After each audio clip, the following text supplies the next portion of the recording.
Hi everyone, so this is Giselle Villas from BEC1B, and for today's lesson, we're gonna tackle about Module 6, which is two-dimensional media. But before that, I will introduce to you first who are the reporters.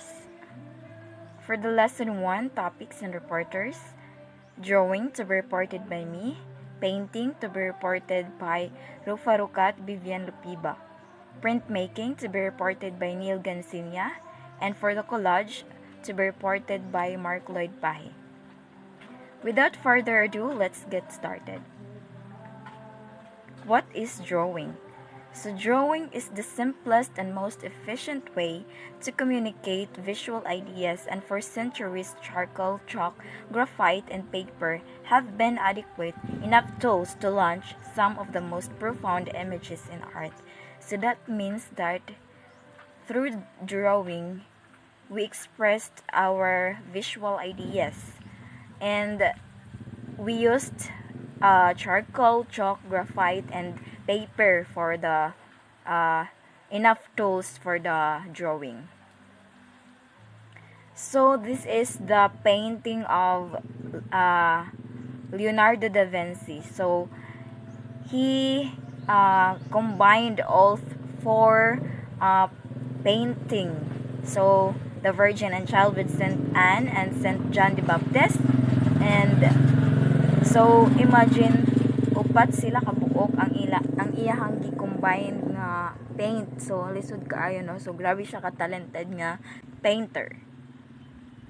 So there are also types of drawing media, which is dry media and wet media. Dry media man siya ang nag-includes og charcoal, graphite, chalks, and pastels. So man siya ang gamiton if dry media ang imong i-paint. Then the second one is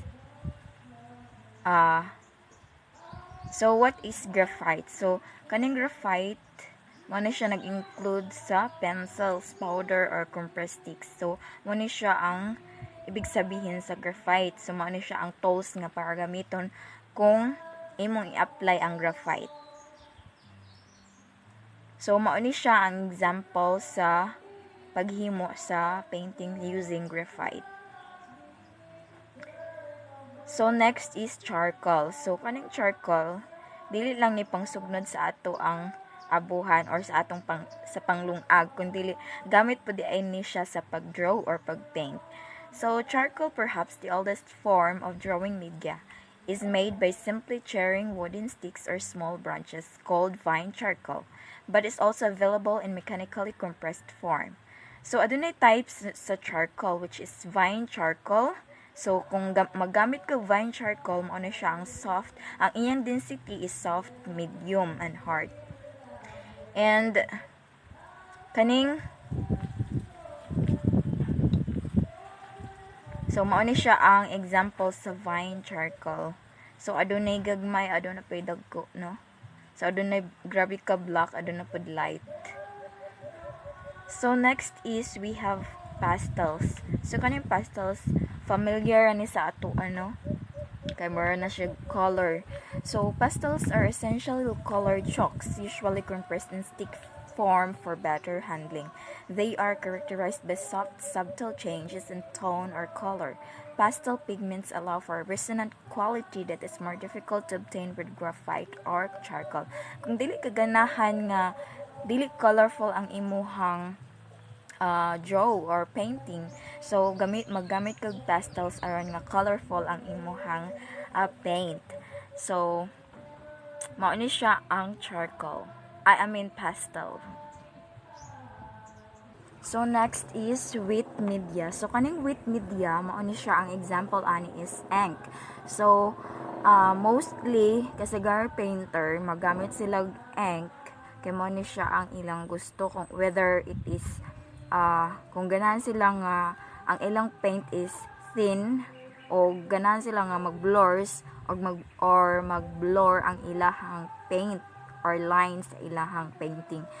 So mao ni siya ang best example sa wet media nga painting using ink.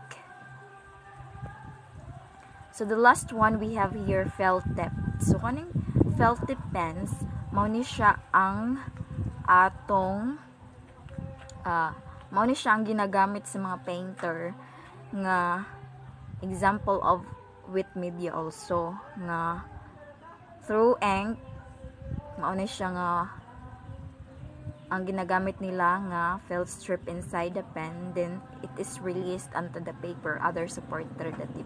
So dali ra kaayo ni siya mauga nga pen. So let's hear the another reports of my group mates. Before I start my report, let me introduce myself. I am Bibian Silupiba from BSF 1B. My report is all about painting. The painting is the application of pigments to support surface that establishes an image, design, or decoration. In art, the term painting describes the act and the result. Ang painting raw ay ang paggamit ng kolor sa kahit anong imahe or design or decoration. Most painting created with pigment and liquid form and applied with a brush. It is a medium has survived for thousands of years and is, along with drawing and sculptures, one of the oldest creative mediums. Sa unang panahon, ang naandan dyan sa mga karaan is ang pagdililok, pero naana sa una ang pagdraw, pero kuampat ang paggamit, labi na sa pagsulat, kanang mga organic pa.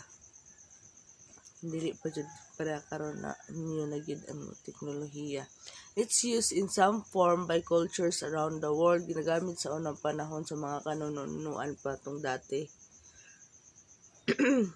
There are three most recognizable images in Western art history na itulo ka mga inila nga mga painting. The painting of Leonardo da Vinci's The Mona Lisa, the painting of Edvard Munch, The Scream, the paintings of Vincent van Gogh's The Starry Night. These three artworks are examples of how painting can go beyond a simple mimetic functions, that is, to only imitate what is seen.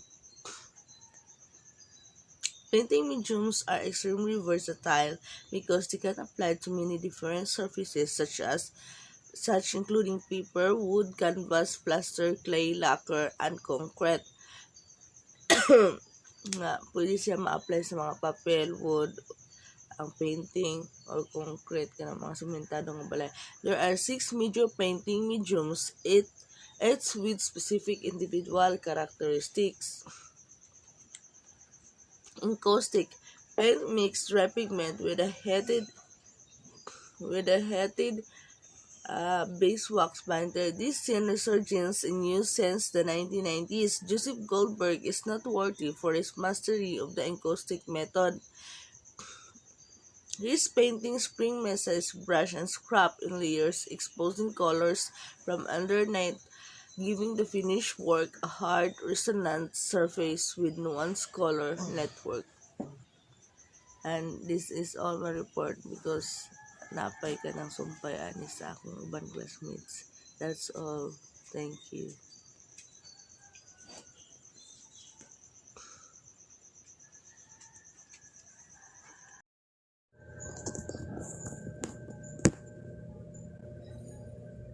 Blessed morning everyone. My name is Neligan Sinya from BC1B.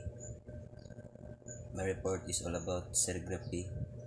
Serigraphy, also known as screen printing, is a third type of planar printing medium. Screen printing technique that uses woven mesh to support an ink blocking stencil. The attached stencil forms open areas of mesh that transfer ink or other printable materials that can be pressed through the mesh as a sharp-edged image onto substrate such as paper or fabric. A roller squish is moved across the screen stencil, forcing or pumping ink past the threads of woven mesh into the open areas. Muna siya ang sample pictures sa screen printing. Next is collage. Collage is a medium that uses found objects or images such as newspaper or other printed materials, illustrations, photographs, even the string fabric to create image. It also refers to work of art, paintings, drawings, and prints that include pieces of collage within them. Collage was made popular in Western art history by Pablo Picasso and the Cubists. The German artist Kurt Schwitters used collage as dominant formal element in his work from the 1930s. His work opened by custom in excellent example of importance of collage to modern movement in Europe before World War II. Artist Romer Verdin used collage to comment on urban life and black experience in America. His patchwork presents use figure and profile remnants of Egyptian painting. The starkness of black figure surrounded by collage pattern fabric and dark background color creates a shallow space and dynamic composition. Muna ang artwork ni Romer Bidin na patchwork. And that's all. Thank you. Everyone, I am Marcolid Espahe from BSF1B, and this is all my report. The topic is all about printmaking. Printmaking uses a transfer process to make multiples from an original image or template. Printmaking is an art form that involves making designs or images by printing them with ink. In most cases, printmaking allows you to produce many copies of the same picture. There are three basic techniques of printmaking. These are relief, intaglio, and planar printmaking. The first technique is the relief printing. Relief printmaking is a form of printmaking in which the image to be printed is raised from the surface. Relief prints are created by carving an image into wood or linoleum, adding ink to the surface, and transferring the ink image onto paper. This one is the example of a woodcut print by Carl Eugene Kiel. The next one is the intaglio. Intaglio printing is the opposite of relief printing, in that the printing is done from ink that is below the surface of the plate. Intaglio printing is the direct opposite of relief printing because the incised areas are what is printed rather than the raised areas. Examples of the intaglio process include etching and dry point. In the dry point, the artist creates an image by scratching the boron directly into a metal plate before inking and printing.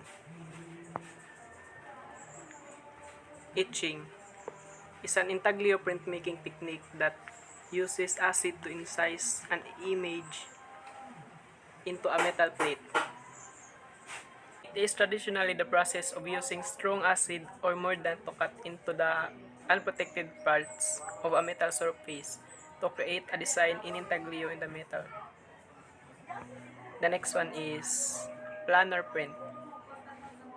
Planar prints such as monoprints are made without cutting or incising the surface of the matrix.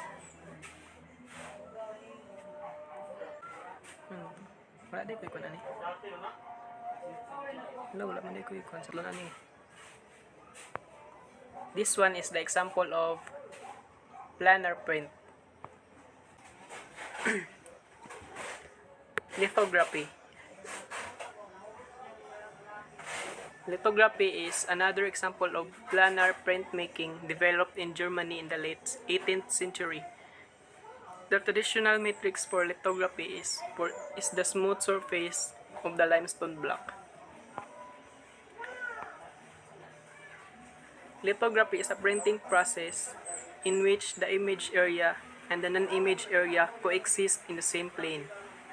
That means the surface from which you print is completely flat. Serigraphy. Screen printing, also known as serigraphy, is a method of creating an image on paper. fabric, or some other object by pressing ink through a screen with areas blocked off by a stencil. So, serigraphy is a technique in which an image is transferred by forcing ink through fine mesh or silk. It is primarily used for placing logos, images, or characters on t-shirts or other pieces of clothing. The commonly used term for serigraphy is silk screen printing. This one is an example of serigraphy printing. And that's all. Thank you.